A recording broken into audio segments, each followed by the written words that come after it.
Technology has always evolved at a rapid rate, but right now it feels like we're in a golden age where all of the awesome cool things we used to see only in sci-fi movies is now becoming an affordable part of everyday life. The latest innovation being AR glasses that are actually comfortable and usable. I've spent the past week using the RayNeo Air 2S as my main screen for gaming and personal screen time to see how they compare to the competition, and this is what happened. When I reviewed the X-Real ones a couple of weeks ago, I thought it was a one-off opportunity to check out something awesome in the world of AR glasses.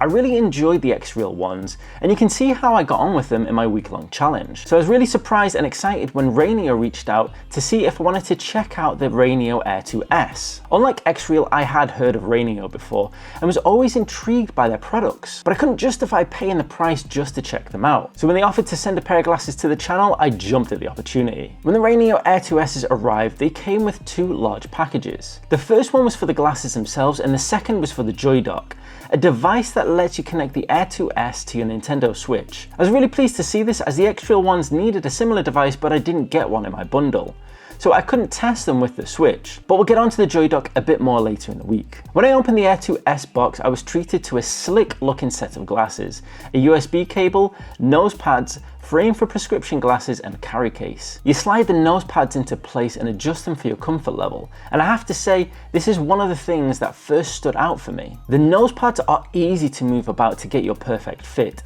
and they feel really comfortable. It's not that other AR glasses are uncomfortable, but the RayNeo Air 2S take the comfort a level further, and they feel as close to a light pair of easy fitting sunglasses that I've tried so far. Throughout the rest of the week, I didn't find myself needing to adjust or change the Air 2Ss at all, as once I found my comfort level, they just sat great. The next thing I was really pleased to see was a great carry case. With AR glasses needing at the very least a cable to work, it's important that whatever carry case you have can accommodate the glasses and the cable comfortably without the risk of scratching the lenses.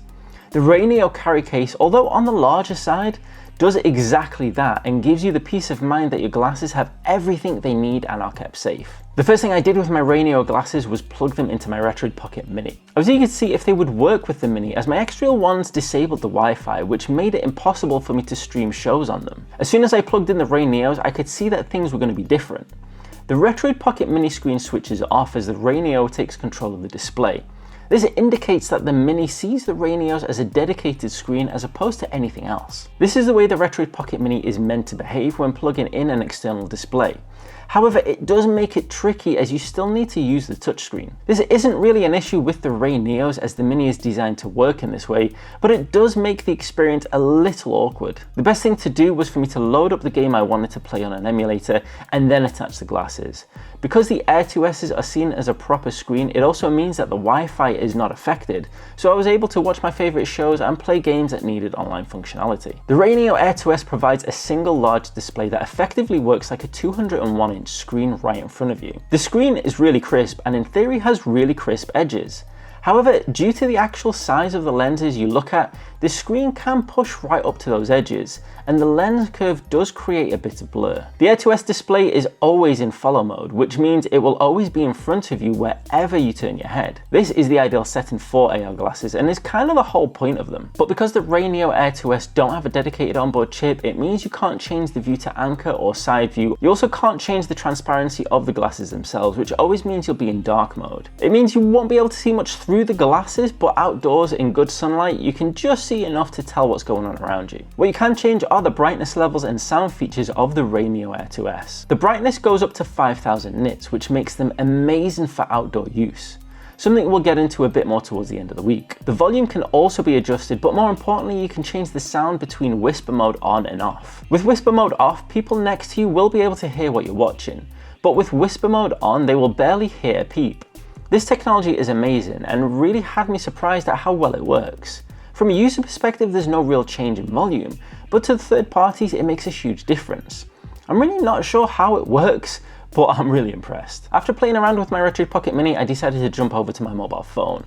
For some reason, my Xiaomi doesn't support video out, so I always use my old Huawei, and this works brilliantly with the Android desktop mode or a simple mirror of my phone screen. The Air 2S work really well with a mobile phone, and I think this is kind of where they shine the most.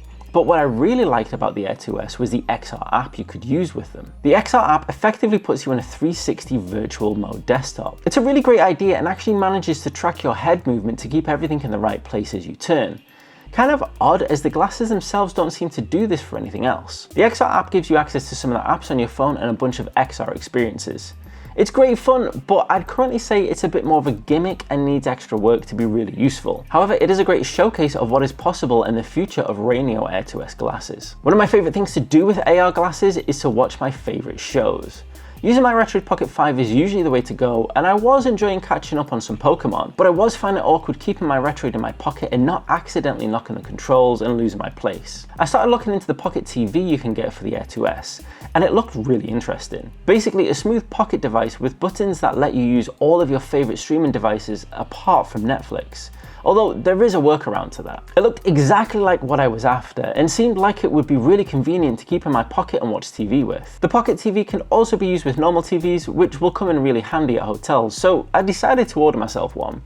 Now, the Pocket TV didn't arrive until after the week, so we'll get into that a bit more later. Towards the end of the week, I found myself really enjoying the RayNeo Air 2Ss. Even though I couldn't change the view options, they are really bright and clear, which makes them amazing for use, especially when outside. With the good weather starting to arrive, I was able to relax and use my laptop in the garden. Usually, the reflection on the screen makes things really difficult to see, but the RayNeo Air 2Ss perform amazingly under those conditions. I also managed to get some gaming in on my Switch too. Using the Joy Dock, I could connect my Switch and use the RayNeos as an external screen. Because the Switch sees the Joy Dock as a normal dock, the Switch screen goes off and the Joy-Cons don't work if still connected. But this actually makes it really useful, as you can just leave your Switch on your lap or on the side and simply use your Joy-Cons or a Bluetooth controller. With the screen being off, it means the touchscreen won't accidentally get activated and you can enjoy some awesome gaming on your own personal 201-inch screen. The Joy Dock itself is quite heavy and does add quite a bit of weight to the Switch, but as you'll just be resting it somewhere, it doesn't really matter. The RayNeo Air 2Ss are an awesome piece of kit and provide an incredibly comfortable option for a huge portable screen that you can use with almost no eye strain whatsoever. The design of the Air 2Ss actually look really stylish, and unlike some of the competition, you won't feel as self-conscious wearing them. In terms of functionality, they cater to a very specific use case. The kind of scenarios where you are solely focusing on what you are watching or playing. Because of that overall lack of transparency, you won't really be wearing them while doing much else. However, under these conditions, they are amazing. The following week, the Pocket TV finally arrived, and this completed the setup for these awesome glasses. The Pocket TV basically gives you a huge Google TV interface in front of you and is absolutely amazing for catching up on all of my favourite shows. Most nights these days you'll find me with the Pocket TV in my pocket while I'm getting the kids to sleep. It was a bit awkward trying to get Netflix working on the Pocket TV, but using the App to ID Play Store, I was able to install and use Netflix with no issues. Using the Pocket TV, you can also adjust the projected screen size. Honestly, it still amazes me how far technology has come and what we are able to do now. If you want to get your hands on your own awesome set of RayNeo Air 2Ss, then check out the link in the description below. But if you want to check out the competition in the form of the X-Real ones, then check out this video right here.